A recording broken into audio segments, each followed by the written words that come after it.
Қайырлы күн баршаңызға, каналыма қош келдіңіздер. Бүгін сіздермен жұмсақ әрі дәмді болып шығатын булочка рецептісімен бөлісетін боламын. Міндетті түрде жасап көріңіздер. Сіздерге ұнайтынына сенімдімін. Бір кесе жылы суға бір қасық қант, бір қасық дрожж қосып араластырып 10 минутқа қойып қоямыз. Ыдысқа жылы айранды, сұйық майды, қантты, жұмыртқаны және жаңағы ашытқыны қосып жақсылап араластырып, қажетті мөлшерде електен ұн қосып, қасықпен араластырып алып, қолымызбен қамыр илейміз.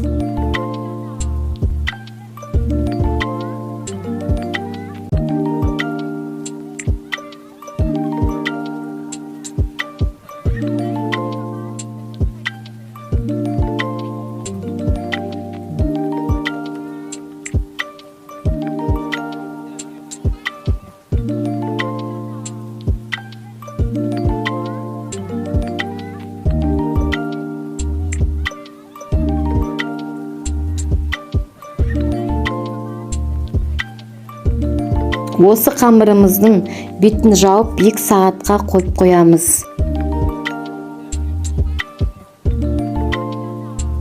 Енді посыпкасын дайындайтын боламыз. Бөлме температурасындағы сары май, қант, ұнды қосып ұсақ қылып үгітеміз. 2 сағаттан кейін булочка көтерілгеннен кейін тағы да қамырды илеп, 2-ге бөліп, бірдей бөліктерге бөлеміз. Әр бөлігін домалақ қылдырып, булочка жасап, бетін жауып 20-25 минутқа қойып қоямыз.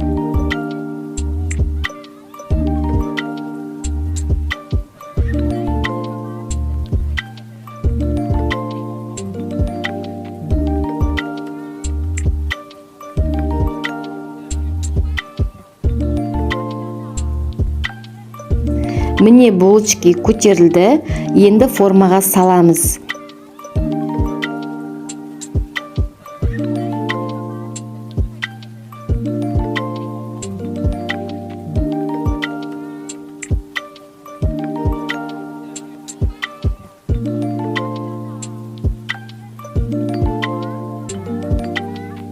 Көтерілген булочканың бетіне жұмыртқа жағып, оның үстіне посыпка сеуіп, духовкада 170 градуста 30 минут пісіреміз. Булочкамыз дайын болды, ас болсын.